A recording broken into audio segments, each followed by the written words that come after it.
Ayun na nga mga kabiyahe, andito po tayo sa isang church kung saan natagpuan natin ang isa sa mga followers ng Biyahe ng Biyaya at napakasaya po ng aming team at bakit dito kami nadadala sa lugar na ito at nakilala po namin ng isa sa mga sugi na followers at hindi namin nakalain isa pala sila sa mga pastora at bumubuo ng kanilang church. Ang kanilang church ay pangalan ay Fulfilling God's Commission Church International Ministry.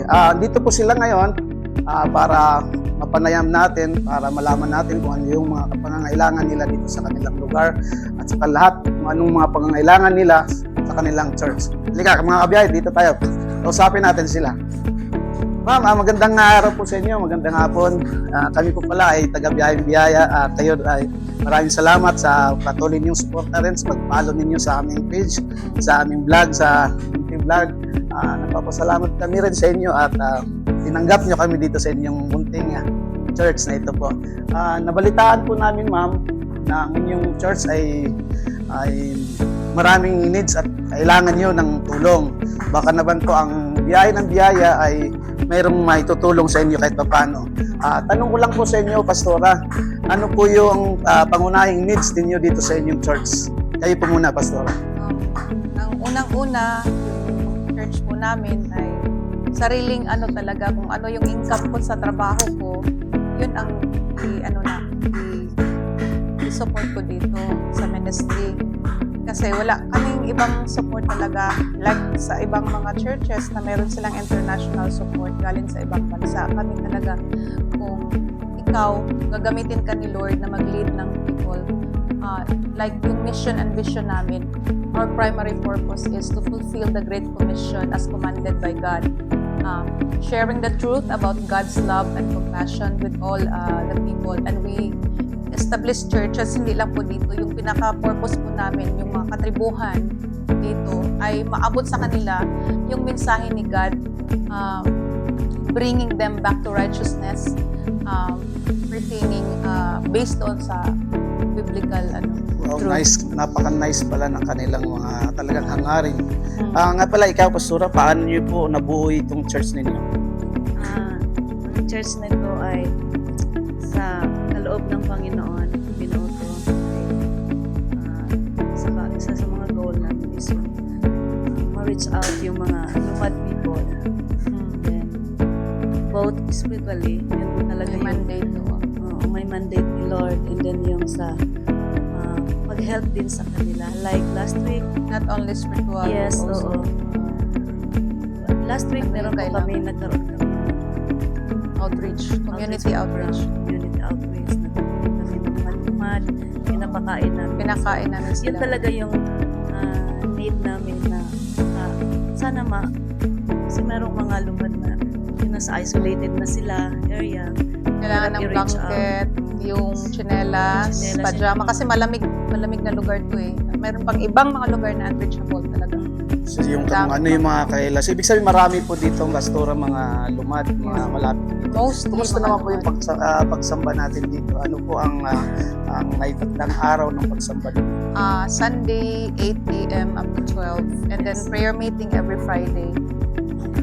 So, okay naman po, lahat naman sila Hindi po naman lahat. Mostly yung mga leaders, mga bata, pumupunta sila dito. So, ilang taon na po yung natin po, yung Fulfilling God's Commission? Dito sa Salaysay, 2 years na po. 2 years, 2 years na na po po siya dito. ninyo kayo. So, napakagaling niyo po mga kabiyahe. Napakagaling po sa kanilang pagsisikap. Halos silang dalawa lang ang bumubuo nito. Pero tingnan niyo naman po kahit paano, nabuo nila itong building, pagsamba. Dati, trapal lang po kami yung Wow. pag umuulan. Talaga? Open pa siya. Open pa siya, walang Sa pag-uulan, mga hinto yung pag-aano Hinto namin yung kasi ano, may water, ginagano namin, babasa lahat. Yung may yung nga isang mga member na buhusan sila. Lakas ng hangin. So, kaya si Pastora Jessie din she is the number 1 supporter din sa church, sa organization na to. So, isa din siya na kahit temporary pa lang na pero I know i-bless ko ni Lord. Mabuo talaga ang church. So, Sobrang bliss talaga nila kasi sabi nga kagaya na sinasabi nila kabiyahe. Nagmula sila sa mga patrapal-trapal lang pero ngayon mayroon na sila nakabuo na ng yero at ibubungan ng maayos. Pero kung mapapansin natin, kung i-compare natin sa ibang mga church, hindi pa talaga siya gaano kaganda. Kaya isa sa mga ano natin dito, kaya kung bakit dito tayo, isa sa mga aim natin, lalo na sa mga may mabubuting pusong mga followers natin, ipapakita po namin sa inyo. Malay nyo, magustuhan ninyo at sinong mabubuting puso na tumutulong, willing po ang ating pastora tumanggap ng inyong tulong kung sakasakali.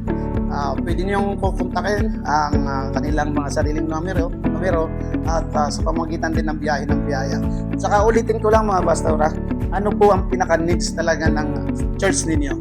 Ang pinaka-needs ng church namin, aside sa building, na hindi pa siya tapos, yung pinaka-goal Water talaga pump, namin yung is water pump. yung sa water pump, walang tubig kasi minsan umaas kami sa ulan. So, from barangay, wala pang source. Meron daw doon pero papunta na.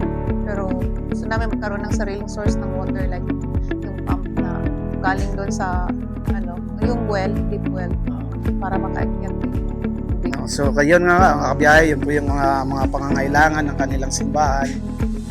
Sa tutusin sa ibang mga simbahan, maliit lang na bagay yung pangangailangan nila. Kaya sana sa mga followers dyan na may mabuting puso, sana matulungan natin sila. Para naman po sa part ng biyahe ng biyaya, hindi rin po kami mga ngako kung ano pong ibibigay namin sa inyo.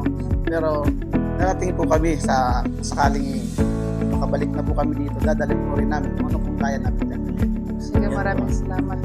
Din, pinaka talaga namin is kahit lang yung mga lumad talaga Sila, mga bata. matulungan, tapos bigyan sila ng school supplies, pagkain, yun kasi alam mo pag yung doon kami maiyak ka talaga kasi bigyan mo sila ng chicken joy, parang langit yun sa kanila. Kaya maano ka talaga yung puso mo sa mga sa mga kasi isa din ako native, yung mama ko is lumad din, so alam ko yung hirap talaga dito sa mundo. Kaya ayun yung Pastora Jessa, ayun yung pinaka-heart niya, maka-help talaga, tapos ma-reach out sila kahit lang, kahit bihon nga lang, Simple pansit lang. tapos sobrang grateful nila. Kaya masarap silang tulungan. Maraming salamat po na nakikita kami tayo. Tapos si God na po magbe-bless sa inyo. Yes po, yan po ang hinahin ko sa ating pastora, sila yung mga dito at napakabuti ng kanilang mga puso. Kagaya po rin ng layunin natin ng biyahe ng biyaya, wala po rin iba tayong layunin kundi makatulong sa mga dapat at karapat-dapat na tutulungan. So kagaya ng puso nila at mga puso natin, iisa ang ating hangarin. So sana ito na yung panimula, walang katapusan na pagtulong natin sa mga dapat tulungan. Kaya mga kabiyahe, dyan lang kayo, babiyahin kayo namin. Magandang araw sa inyo.